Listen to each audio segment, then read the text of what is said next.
राधा कृष्ण भगवान की जय। सच्चिदानंद रूपाय विश्वपतियाय हेतवे तापत्रय विनाशाय श्री कृष्णाय वयं नमः।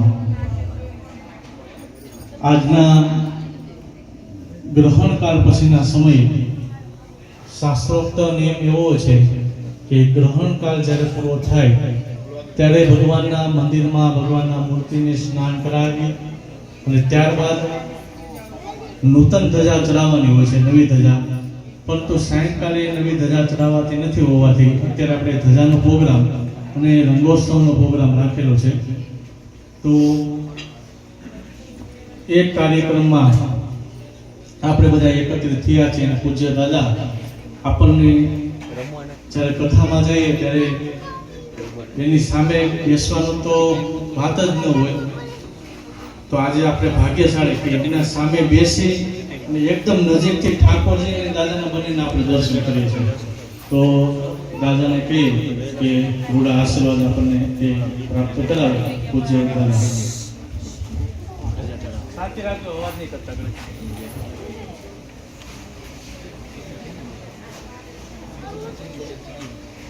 શ્રી કૃષ્ણાય વયં નમઃ. શ્રી ગુરુવે નમઃ. આ દામોદર સખી બંધ કરો.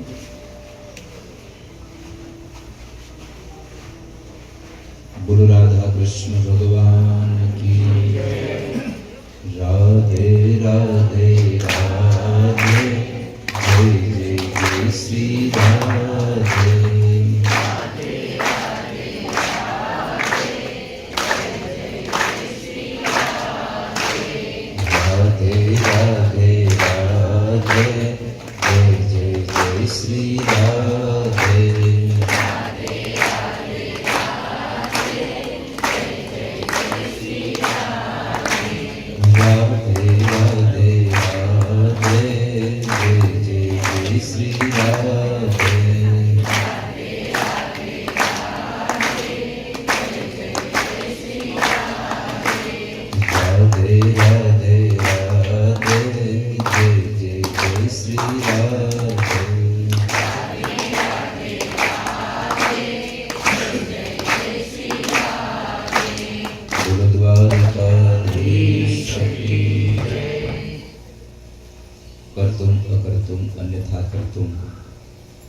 समर्थ भगवान ठाकुर जी ना चरणों में, माता पिता गुरुदेव ना चरणों में, प्रेम मंदिर में युगल सरकार भगवान मिठोड़ा भगवान ना चरणों में, प्रीतम प्यारा ना चरणों में, जीव मात्र ना हृदय कमल में विराजमान परम चेतना ने प्रणाम. आप सब ने ज्यादा करी जय श्री कृष्ण. राधे राधे. केम छो बधाय?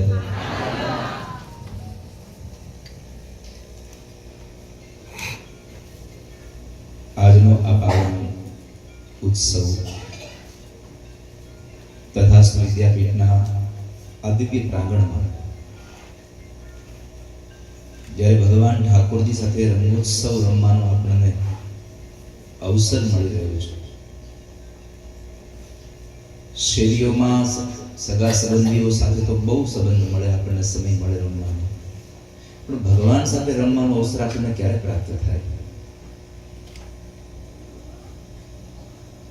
તમે બધા ભાગ્યશાળી નથી? તમે બધા ખૂબ સૌભાગ્યશાળી છો. તમને ભગવાન સાથે આજે રમવાનો અવસર પ્રાપ્ત થઈ રહ્યો છે. નહીં તો આજના દિવસનો અહીંયા ઉત્સવ છે, ખૂબ બધા સાથે રમીશું, બધી જ વ્યવસ્થા છે. આવી આપણે ખૂબ લોકો સુધી આપણે જાણ પહોંચાડી છે, છતાંય તમે આટલા લોકો આવી શકે એનું કારણ એક જ છે કે ઠાકોરજીને તમે પસંદ હતા એની સાથે રમવા માટે. એને કોની સાથે રમવું? આપણે તો ભગવાન સાથે રમવું છે, પણ આપણી લાયકાત હોય તો ભગવાન હા પાડે. આપણે તો કાર ચલાવી છે, પણ એ કાર ચલાવવાની આપણી લાયકાત હોય તો ચલાવી શકાય. તો આજે ભગવાન ઠાકોરજી આપણા ઉપર કૃપા કરી આપણને પોતાની પાસે બોલાવી અને પોતાની સાથે એના પોતાના રંગથી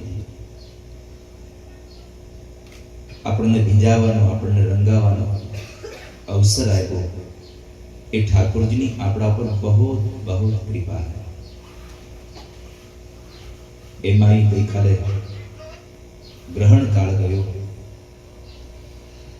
પછી આપણે ભગવાન ઠાકોરજીને સ્નાન કરાવ્યું, શૃંગાર કર્યો ભગવાને, અને વળી પાછા એની સામે આપણે સૌ નાચ્યા, કૂદ્યા, રેમાં. આજે ભગવાનની ધ્વજા આપણે રોહણ કરી રહ્યા છીએ. થોડા સમય પહેલા જ સ્કંદ પુરાણમાં વાંચતો હતો ત્યારે એક વાક્ય મળ્યું એમાં, ધ્વજા ચડાવવાથી આપણને શું પ્રાપ્ત થાય છે?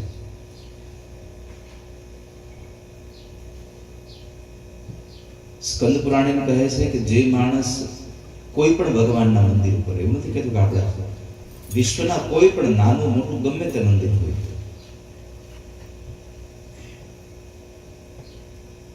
એ ધ્વજાજીની પૂજા સહિત, એ ધ્વજાની અંદર બિરાજતા દેવતાઓ સહિત એની પૂજા કરે, એનું આહ્વાન કરે, એની જે પણ યથાવિધિ, જે સમયકાલ અનુચિત જે કંઈ વિધાન છે, વિધાન કરી અને ખૂબ હર્ષ અને ઉલ્લાસ સાથે જે માણસ ભગવાનના મંદિરના શિખર પર ધ્વજા ફરકાવે, એ ધ્વજા જ્યાં સુધી પવનને લઈને ફરકતી રહે ત્યાં સુધી જે પરિવારે, જે મનોરથી એ ધ્વજા ચડાવી છે, એ મનોરથીના બધા જ પાપો નષ્ટ થતા રહે છે. આવું સ્કંદ પુરાણ કહે છે. તો આજે ભગવાન ઠાકોરજીની સેવામાં આખો પરિવાર ખૂબ સમર્પિત, તન મન ધનથી સમર્પિત. એવો છોકરો વિજય, એમના ધર્મપત્ની અને એમનું બાળક ચિરંજીવી વેદ, આ પરિવારે આજે ઠાકોરજીના નિજ મંદિર ઉપર, પ્રેમ મંદિરમાં ભગવાનની ધ્વજા ફરકાવી.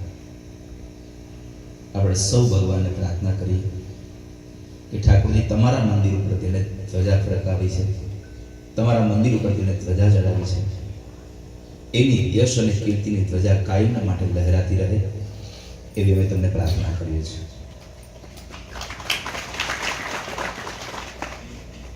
પુરાણોમાં શ્રદ્ધા રાખવી, ગ્રંથોમાં શ્રદ્ધા રાખવી, ડોક્ટરમાં શ્રદ્ધા રાખવી, બ્રાહ્મણોના વાક્યોમાં શ્રદ્ધા રાખવી. મેં તમને કહ્યું કે સ્કંદ પુરાણ એમ કહે છે કે પાપ બળે છે તો આપણને શ્રદ્ધા જાગે તો જ પાપ બળે, બાકી જો પાપ બળવાના હોય અને શ્રદ્ધા ન જાગે તો પાપ ન બળે. માટે શ્રદ્ધા રાખવી. શ્રદ્ધા વગરનું કોઈ પણ કાર્ય કરશો તો ક્યારેય સંપન્ન નહીં થાય. કદાચ સંપન્ન થશે તો પ્રપન્ન નહીં થાય. માટે કાર્ય સંપન્ન થાય એના કરતા કાર્ય પ્રપન્ન થાય, કાર્ય પ્રસન્ન થાય, એવા ભાવથી કાર્ય કરવું. ગઈકાલે એક વાત કરી હતી કે ભગવાનમાં ભરોસો રાખવો. અને તમે બધાએ કે ભગવાનમાં ભરોસો રાખવાથી કેટલું પ્રાપ્ત થાય તમે બધા એના સાક્ષી. કેટલા સમયથી છો, જ્યારથી આ ધરતીને, આ ભૂમિને આપણે લીધી અને જ્યારથી અહીંયા આપણે ભૂમિ પૂજન કર્યું ત્યારથી લઈને તમે બધા સાક્ષી છો. આજે તમે નિર્માણ જોઈ શકો છો કે એકમાત્ર ઠાકોરજીમાં ભરોસો હતો, આખું વનરાવન અહીંયા ઊભું થઈ રહ્યું છે.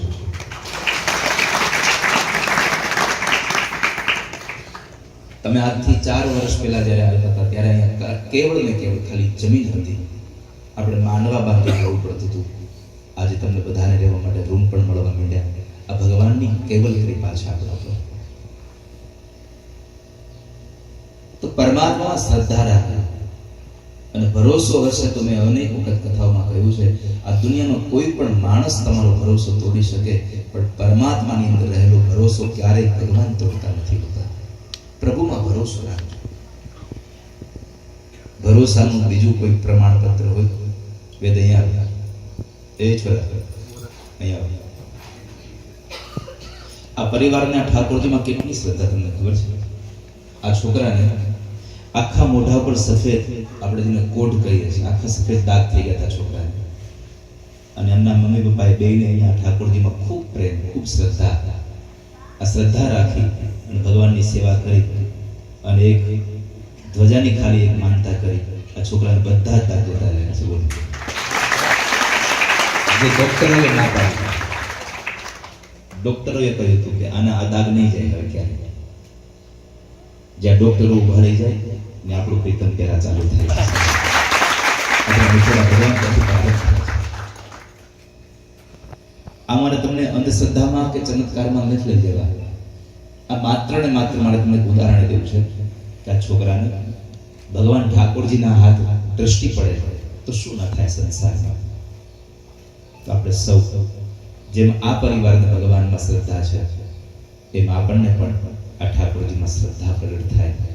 એની સાથે વારે વારે ભગવાન પાસે આવવા તમને મળે, વારે વારે પરમાત્માનું દર્શન તમને પ્રાપ્ત થાય એવું માંગતા રહેજો. અમે અહીંયા ઉત્સવ કરીએ તમે આવો એવું નહીં. તમને ક્યારેક એમ પણ થવું જોઈએ કે હું ત્યાં જાઉં એટલે મારા માટે ઉત્સવ છે. ઠાકોરજી પાસે આવું એટલે મારા માટે ઉત્સવ છે. આવી આપણને લાગણી પ્રગટ થવી જોઈએ. તો આપ સૌ ભગવાનના ખૂબ વાલા બનેલા રહો, ભગવાનના ખૂબ તમે માનીતા બનેલા રહો અને ભગવાન તમને બધાને ખૂબ વારે વારે આ પ્રેમ મંદિરમાં બિરાજતા યુગલ સરકારની સામે તમને વારે વારે બોલાવતા રહે એવી ભગવાનના ચરણોમાં પ્રાર્થના છે. આજના દિવસની આપ સૌને ખૂબ શુભકામના છે અને એ શુભકામનામાં તમને એટલું કહીશ કે લીલા પીળા કે કોઈ બીજા રંગોથી રંગાવ ન રંગાવ કશો વાંધો નહીં, પણ એક ધ્યાન રાખજો, કનૈયાના રંગે રંગાવવાનું ચૂકી જતા નહીં. ત્યારે કૃષ્ણના રંગે આપણે રંગાવવું છે.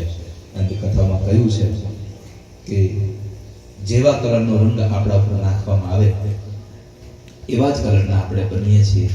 પણ કૃષ્ણનો રંગ કાળો છે. જો કૃષ્ણનો રંગ તમને લાગશે તો તમે કાળા નહીં બનો, તમે ઉજળા થઈ જશો, તમે સફેદ થઈ જશો. તમને કનૈયાનો રંગ લાગે એવી ભગવાન ઠાકોરજીના ચરણમાં પ્રાર્થના સાથે આપણે સૌ પહેલા રાજેન્દ્ર દાદા ક્રમ ધજા ફરકાવીને પછી આપણે સીધા જ આપણો રંગોત્સવ પ્રારંભ કરીશું. અને રંગોત્સવ પ્રારંભ કરીશું માં સૌને મારી પ્રાર્થના છે કે પાણીની નળી કોઈના બી કરતા નહીં હતું. કારણ કે આપણે અને કાં તો પાણીની નળીથી રમો તો પહેલા તૈયાર થઈને સીધા પહેલા મંદિરમાં આવીશું. કારણ કે ઠાકોરજી પણ આપણી સાથે હમણાં રમશે એટલે એ પણ ભરાઈ રહ્યા છે અને એ તો ભરેલા જ છે એટલા માટે આપણને ભરી દે છે, એ ભરેલા છે. તો આપણે સૌ તૈયાર થઈને ફરી પાછા આરતીમાં આવીશું. જો એમ ન આવવું હોય તો સીધા જ આપણે આરતીમાં આવીશું. પછી આપણે સૌ લોકો ફરી પાછી મંદિરની સફાઈ કરીશું. આ સેવા તો ભૂલતા જ નહીં કોઈ દિવસ. તમે યાદ રાખજો, તથાસ્તુમાં આવો તો સેવા નહીં ભૂલો કોઈ દિવસ. અને એમાં ખાસ કરીને જ્યારે જ્યારે વાળવા ચોળવાની સેવા મળે ત્યારે પહેલી એ સેવા કરવી, કારણ કે ઠાકોરજીને બુહારીની સેવા અતિ પ્યારી છે. ભગવાનને સ્વચ્છતા બહુ ગમે છે. તો આવો આપણે સૌ ઠાકોરજીના રંગે રંગાઈને આપણે આનંદોત્સવ તરફ જઈએ, આપણા રંગોત્સવ તરફ જઈએ એ ભાવ સાથે આપ સૌ અહીંયા આવ્યા છો, આવતા રહેજો. અને તમારા બધાની હવે રહેવા જમવાની બધી વ્યવસ્થા અહીંયા બરાબર થઈ ગઈ છે. તમારે કોઈને બહાર કે જવું પડે એવું છે નહીં. તો આપ સૌ અહીંયા આવ્યા છો એ બદલ તમારા બધાનો આભાર વ્યક્ત કરું છું. આપ સૌને જય શ્રી કૃષ્ણ. રાધે રાધે.